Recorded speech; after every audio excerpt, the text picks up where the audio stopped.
I'm in the laugh business. That's my gift. That's what God gave me at birth. Your gift is the thing that you do the absolute best with the least amount of effort. I want to tell you something that can help enrich your life. It's a sure sign from God that he ain't through with you because he wakes you up in the morning. When he's done, you won't wake up no more. But as long as you're waking up, that means he has something for you that he hasn't been able to give to you for whatever the reason. I'm gonna help you get to that reason a little bit quicker. I wanna tell you something that I learned that changed my life. I was reading a book one time that had a quote in there from Albert Einstein. And Albert Einstein said, "Imagination is everything. It's the preview to life's coming attractions." If you think about that, that's a really, really true statement. Because everything you see in this world came from somebody's imagination. Everything. Somebody was talking on the phone one day, on that wall phone, connected to the cord, and tried to walk and it didn't go no further. And he wanted to just go outside and get something out the car. Somebody said, "You know what? I wish I could take this phone outside." Everybody in here got a cell phone. It was in somebody's imagination. Somebody imagined that. Somebody imagined everything. Somebody got tired of walking. Somebody got tired of driving cars. Somebody said, "We're gonna fly." You're not finna fly. Everybody in here have been on a plane. See, your imagination is the evidence of things not seen. You know why they call it the evidence of things not seen? Your imagination, you're the only one can see it. You're the only one can see it. See, so all this stuff you've been imagining was not some hocus pocus. When you imagine stuff, it's actually God showing you a preview of a coming attraction he has for you. That's what your imagination is. Why do you keep imagining yourself with a second home? Because God wants you to have a second home. Why do you keep imagining yourself in a supervisory capacity on another job? Because God really wants you to have that. Why you keep dreaming of opening a business one day? That's because that's what God really got for you. And he put it in your imagination.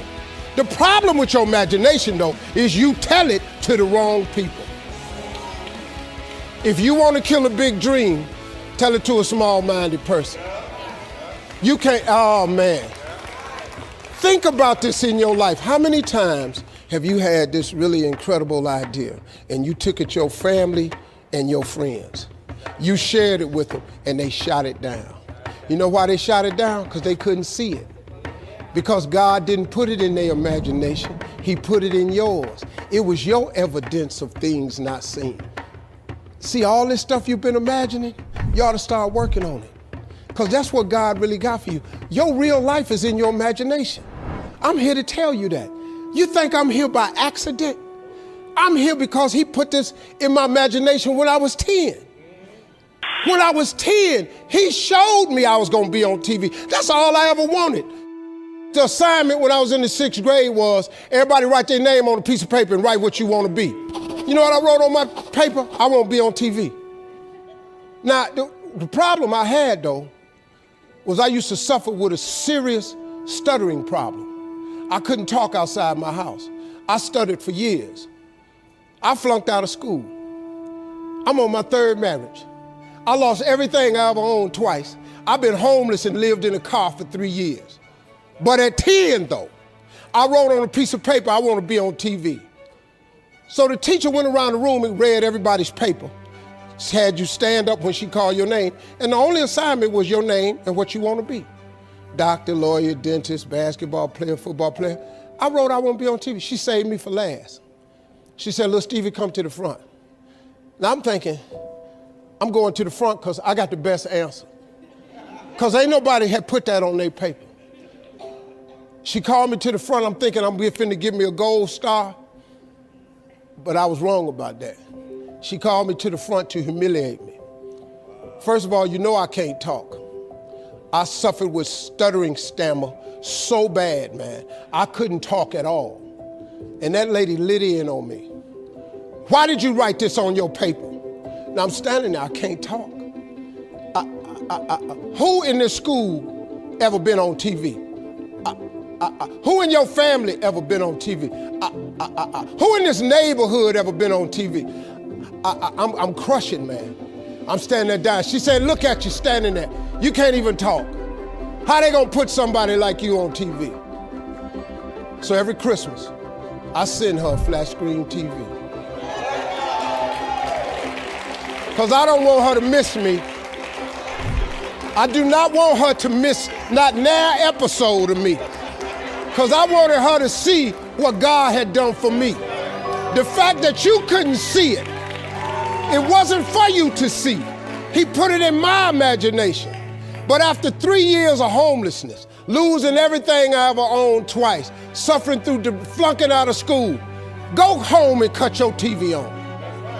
That little boy with the stuttering problem, he all over that TV. You can't cut your TV on. You can't cut your TV on not now day of the week and you don't see that little boy. That little boy with the stuttering problem is all over that TV because God put it in my imagination. All I did was hang on to that thought. I just kept hoping. I just kept hoping that what I had wrote on the paper would come true. A lot of times it wasn't about no faith. I didn't believe it sometimes. When you homeless and living in a car, how you see yourself as a TV star?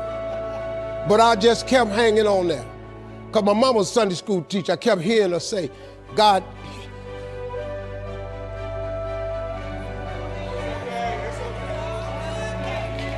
God didn't bring you this far to leave you. God didn't bring you this far to leave you. Why do you think he keeps waking you up? Because he got more for you. He got way more for you. He got plans for you. But he needs your faith. He just needs you to call on him. He needs you to dust off your imagination and just go for it. You got to try. Quit waking up thinking you ain't got no say-so in your life. You have a choice in this matter. You can't stop what happened to you, but you can doggone sure do something about what happened to you. Life is 10% what happened to you, is 90% what you do about it. Somebody in your family gonna die.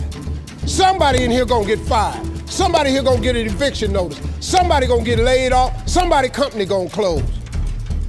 That's life. Somebody you love gonna break up with you. That's life. But what you gonna do about it though? Since it's gonna happen anyway. Trust me, go home and ask God to open up your imagination and then pursue it with everything in you and watch what he do for you. Appreciate y'all.